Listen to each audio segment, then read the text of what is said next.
Mi vecino destruyó mi jardín por envidia, nunca imaginó lo que encontraría en mi casa. Todo comenzó el día que desperté y encontré mi jardín completamente destruido. 15 años de dedicación, amor y paciencia arrasados en una sola noche. Las rosas que había cultivado desde semillas, aplastadas. Los lirios que me había regalado mi abuela antes de fallecer, arrancados de raíz. Mi pequeño estanque con peces koi, envenenado. Todo lo que había construido con mis propias manos yacía destrozado bajo el rocío de la mañana. Cuando salí en bata y pantuflas, con mi taza de café recién hecho aún en la mano, el mundo pareció detenerse. El silencio en mi cabeza contrastaba con el caos frente a mis ojos. Dejé caer la taza, que se hizo añicos como mis ilusiones, y caí de rodillas sobre la tierra húmeda. Mis manos temblaban mientras recogía los pétalos de mis rosas Bourbon, variedades antiguas casi imposibles de encontrar, ahora destruidas. Sentí las lágrimas correr por mi rostro antes incluso de darme cuenta de que estaba llorando. Para entender la magnitud de esta pérdida, deben saber que mi jardín no era un simple pasatiempo. Era mi refugio, mi terapia, mi conexión con el mundo después de perder a mi esposa Elena hace 7 años. Cuando el cáncer se la llevó, me quedé solo en esta casa que habíamos comprado juntos con tantos sueños. El jardín se convirtió en mi forma de procesar el duelo, de seguir creando belleza en un mundo que se había vuelto gris para mí. Con cada planta que florecía, sentía que algo de Elena permanecía vivo. Y ahora todo eso había sido arrasado con una crueldad calculada que me dejó sin aliento. No tuve que preguntarme quién había sido el responsable. Lo supe inmediatamente. Santiago Méndez, mi vecino desde hace 4 meses, había dejado clara su hostilidad desde el día que se mudó a la casa contigua. Al principio pensé que era solo la actitud propia de alguien poco sociable, y respeté su espacio. Pero pronto comenzaron los comentarios mordaces sobre el tiempo que algunos desperdician en tonterías como las flores, las quejas sobre el zumbido de las abejas que atraía a mi jardín, y las miradas de disgusto cuando la gente se detenía a admirar mis creaciones. Santiago era lo opuesto a mí en casi todo sentido. Mientras yo cultivaba vida, él parecía dedicarse a despreciarla. Su casa, inmaculada y minimalista, era tan fría como su personalidad. Para él, mi colorido jardín representaba todo lo que detestaba, lo natural, lo imperfecto, lo que no podía controlar. La semana anterior a la destrucción había sido particularmente tensa. Mi jardín había aparecido en una revista local de horticultura, algo que me llenó de orgullo pero que pareció enfurecerlo. Lo vi observando desde su ventana mientras los fotógrafos capturaban mis creaciones florales, su rostro contraído en una mueca de disgusto. Con las manos aún llenas de tierra y los ojos nublados por las lágrimas, crucé la calle hasta su casa. Ni siquiera me importó que fuera apenas las 6:30 de la mañana. Toqué su timbre con insistencia hasta que abrió la puerta, perfectamente vestido y peinado a pesar de la hora. Al verme en ese estado, despeinado, con barro en la bata y los ojos hinchados de llorar, sonrió. No fue una sonrisa abierta, sino ese tipo de mueca contenida que confirma la culpabilidad mejor que cualquier confesión. ¿Puedo ayudarte en algo, Roberto?, preguntó con falsa preocupación. Te ves alterado esta mañana. Sabes perfectamente por qué estoy así, respondí, luchando por mantener la calma. ¿Por qué lo hiciste? Esas plantas no te habían hecho nada. Santiago se apoyó contra el marco de la puerta, cruzando los brazos. No tengo idea de qué estás hablando. Quizás algún animal salvaje. O tal vez la naturaleza simplemente decidió que era hora de un cambio en tu exhibición. La forma en que pronunció esa última palabra, cargada de desdén, fue la confirmación que necesitaba. Pero también supe en ese momento que no tenía pruebas concretas. No había cámaras de seguridad apuntando a mi jardín. Nadie había visto nada. Era su palabra contra la mía. Ambos sabemos la verdad, dije finalmente. Solo quiero entender por qué tanto odio. ¿Qué te hice? Su sonrisa se desvaneció, reemplazada por una expresión de genuino desprecio. Tu jardín es una abominación. Atrae insectos, hace que la gente se detenga frente a nuestras casas como si fuera una atracción turística, y rompe la estética del vecindario. Algunos vivimos aquí porque queremos paz y orden, no un circo botánico. Me quedé sin palabras ante tanta mezquindad. ¿Cómo podía alguien sentir tanto rencor por algo tan inocente como un jardín? Di media vuelta y me alejé sin responder. Su risa contenida me siguió hasta la calle, perforando mi corazón ya roto. Los días siguientes fueron una nebulosa de dolor y rabia. Mis vecinos de toda la vida vinieron a expresar su solidaridad. Algunos me trajeron plantas de sus propios jardines para ayudarme a comenzar de nuevo. La señora Morales, de 82 años, lloró al ver el desastre. Ella solía sentarse en mi banco junto al estanque todas las tardes, diciendo que era su medicina diaria de belleza. Ver su rostro devastado solo aumentó mi dolor. Carmen, mi mejor amiga y dueña de la florería local, me abrazó en silencio mientras observábamos los restos de lo que había sido mi refugio. Puedes reconstruirlo, Roberto, me dijo finalmente. Te ayudaré. Todos te ayudaremos. Pero esa noche, sentado solo en mi sala mirando hacia el jardín devastado, supe que no podía simplemente reconstruir. No era solo cuestión de plantar nuevas flores. Algunas de esas variedades me habían tomado años conseguirlas. El rosal que me recordaba a Elena ya no existía. Y aunque lo reemplazara, ya no sería el mismo, el que ella había tocado, el que había crecido con nuestro amor como nutriente invisible. Fue entonces cuando recordé que tenía opciones que Santiago no conocía. Opciones que se remontaban a una vida anterior, una que había dejado atrás hacía mucho tiempo. Antes de convertirme en el tranquilo jardinero jubilado que todos conocían, había sido detective privado durante 25 años. No cualquier detective, sino uno especializado en casos de fraude corporativo y financiero. Sabía cómo investigar a las personas, cómo descubrir sus secretos más ocultos, cómo encontrar la grieta en cualquier fachada perfecta. Durante mi carrera había desarrollado contactos en todas las áreas imaginables, desde hackers informáticos hasta empleados de instituciones financieras. Contactos que aún me debían favores. Nunca pensé que volvería a utilizar esas habilidades, pero Santiago había cruzado una línea que despertó al investigador que dormía en mí. La mañana siguiente comencé mi investigación sobre Santiago Méndez. A simple vista, parecía un ejecutivo exitoso de una empresa de tecnología, recientemente trasladado a nuestra ciudad para abrir una nueva sucursal. Soltero, sin hijos, con un gusto costoso evidente en su auto de lujo y su ropa de diseñador. Pero yo sabía que todos tenemos capas, historias ocultas bajo la superficie. Primero, busqué en registros públicos. Nada inusual allí. Luego contacté a un antiguo colega que ahora trabajaba en seguridad informática. Solo necesito información básica, le expliqué, omitiendo mis verdaderas intenciones. Es para un asunto personal. Mi amigo no hizo preguntas. En nuestro antiguo mundo, la discreción era un código de honor. La información comenzó a llegar gradualmente. Santiago Méndez no era quien pretendía ser.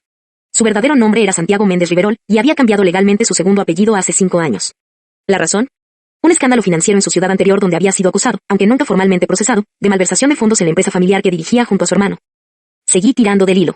Descubrí que Santiago había sido investigado 2 veces por fraude fiscal, aunque en ambas ocasiones los casos fueron desestimados por tecnicismos legales. También encontré algo interesante. Su traslado a nuestra ciudad no había sido una promoción, como él presumía ante los vecinos, sino una especie de exilio dorado después de un conflicto interno en su empresa. Pero lo más revelador vino de una fuente inesperada. María, la mujer que limpiaba su casa 2 veces por semana, era prima de Jorge, el jardinero que me ayudaba ocasionalmente con los trabajos pesados. En una conversación casual, Jorge mencionó que María estaba preocupada por su jefe nuevo, que tenía un temperamento volátil y guardaba algo extraño en su despacho. ¿Algo extraño?, pregunté, intentando no mostrar demasiado interés. Dice que tiene una caja fuerte oculta detrás de un cuadro, muy típico, ¿no? Pero lo raro es que siempre está contando lo que guarda ahí cuando cree que nadie lo escucha. María dice que habla solo, como obsesionado. Este detalle encendió mi curiosidad profesional. En mis años como detective, había aprendido que las personas que esconden algo verdaderamente valioso o incriminatorio raramente lo revisan compulsivamente. Ese comportamiento suele indicar algo más personal, más irracional. Decidí acercarme a María directamente. Fue fácil, la invité a tomar un café cuando terminó su turno en casa de Santiago, con el pretexto de preguntarle si quería hacer algunas horas en mi casa también. María resultó ser una mujer observadora e inteligente que había notado muchos detalles sobre su empleador. No me gusta hablar mal de quien me paga, dijo inicialmente, pero tras un poco de conversación amable, comenzó a abrirse. Pero hay algo raro en él. No es solo su mal carácter. Es como si estuviera atemorizado por algo. A veces lo escucho hablando por teléfono en susurros, mencionando nombres que suenan rusos o de Europa del Este. Y esa caja fuerte, la abre cuando cree que no estoy cerca, pero una vez lo vi desde el pasillo. No guarda joyas ni dinero ahí. Son documentos y una especie de dispositivo electrónico pequeño. Cada nueva información era una pieza más en el rompecabezas. Utilicé mis antiguos contactos para investigar más a fondo las finanzas de Santiago. Lo que descubrí me dejó perplejo. Había estado recibiendo transferencias regulares de una empresa fantasma en las Islas Caimán, transferencias que luego distribuía en pequeñas cantidades a varias cuentas nacionales. Un patrón clásico de lavado de dinero. Pero no era suficiente. Necesitaba pruebas tangibles si quería realmente exponerlo. Y para eso, necesitaba acceder a esa caja fuerte. La oportunidad se presentó 2 semanas después. Santiago había mencionado en una reunión vecinal, a la que asistí silenciosamente en el fondo, que estaría fuera toda la tarde del sábado por un compromiso de trabajo. Sabía que María no trabajaba los fines de semana. La casa estaría vacía. No voy a detallar cómo entré en su casa. Mis años como detective me habían dado habilidades que preferiría no haber tenido que utilizar de nuevo. Lo importante es que me encontré en su despacho, frente al cuadro que ocultaba la caja fuerte. El corazón me latía con fuerza mientras movía el cuadro. No estaba orgulloso de lo que estaba haciendo, pero el recuerdo de mi jardín destruido, de las rosas de Elena arrancadas por pura maldad, me daba el impulso para continuar. La caja fuerte era un modelo básico, nada que no pudiera abrir con las herramientas adecuadas y la experiencia que tenía. Cuando finalmente la abrí, entendí por qué Santiago estaba tan obsesionado con su contenido. Dentro había una unidad USB, documentos con sellos oficiales de Rusia y, lo más incriminatorio, fotografías que lo mostraban en reuniones con hombres que reconocí de inmediato por mis años trabajando en casos de fraude internacional. Eran miembros conocidos de una red de lavado de dinero vinculada a oligarcas rusos. Tomé fotografías de todo con mi teléfono y dejé todo exactamente como estaba. Mi mente ya estaba procesando las implicaciones de lo que había descubierto. Santiago no era solo un vecino desagradable con envidia de mi jardín. Era posiblemente un criminal involucrado en operaciones financieras ilegales a nivel internacional. Durante los días siguientes, analicé cuidadosamente mis opciones. Podía entregar la información a las autoridades, pero eso significaría explicar cómo la había obtenido. También podía confrontar directamente a Santiago, pero eso lo alertaría y probablemente destruiría las evidencias. Finalmente, decidí un enfoque más sutil. Creé un dossier con toda la información recopilada y lo envié anónimamente a 3 destinatarios: la Unidad de Delitos Financieros de la Policía Federal, el Departamento de Cumplimiento Normativo de la empresa de Santiago, y su hermano, con quien había tenido el conflicto años atrás. Luego esperé. Una semana después, mientras comenzaba la lenta tarea de reconstruir mi jardín plantando nuevos bulbos de lirios, vi 3 autos desconocidos estacionarse frente a la casa de Santiago. Hombres y mujeres con trajes formales salieron y tocaron su timbre. Desde mi jardín, pude ver la expresión de pánico en su rostro cuando abrió la puerta y les mostró una identificación oficial. Durante las siguientes 2 horas, los vehículos permanecieron allí. Ocasionalmente, veía a Santiago gesticulando enérgicamente a través de la ventana.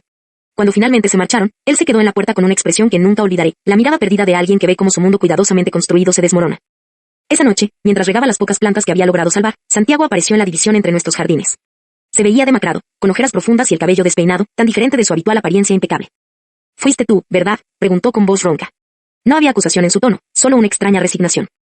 Lo miré directamente, sin confirmar ni negar nada. «¿Por qué destruiste mi jardín, Santiago?».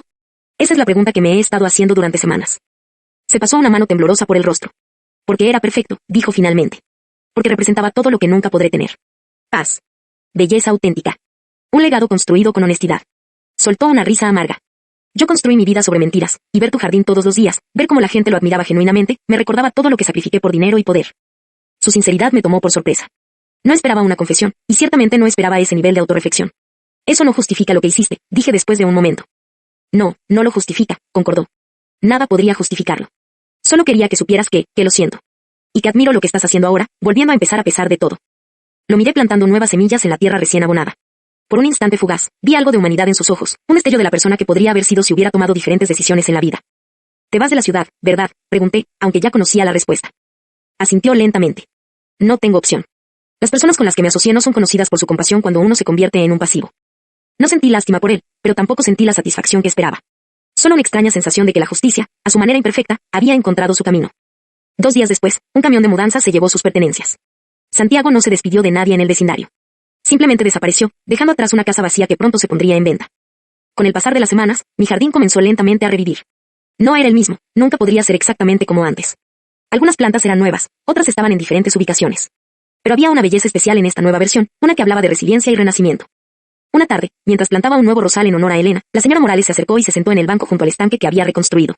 Es diferente, dijo mirando alrededor, pero de alguna manera, me gusta más ahora. Tiene historia. Tiene carácter. Entendí exactamente a qué se refería. Mi jardín, como yo mismo, había sido herido pero no destruido. Habíamos sido transformados por la experiencia, quizás incluso fortalecidos de maneras que aún no comprendía completamente. A veces, cuando el sol se pone y proyecta sombras doradas sobre mis nuevas flores, pienso en Santiago y me pregunto dónde estará y si habrá encontrado algún tipo de paz. No le deseo mal, la vida ya se encargará de cobrarle sus deudas. Lo que sí espero es que, tal vez, el recuerdo de mi jardín renaciente le enseñe que nunca es tarde para comenzar de nuevo, para plantar nuevas semillas en tierra limpia. Y a ti, que has leído mi historia hasta el final, te pregunto, ¿qué harías si alguien destruyera por envidia algo que construiste con amor durante años?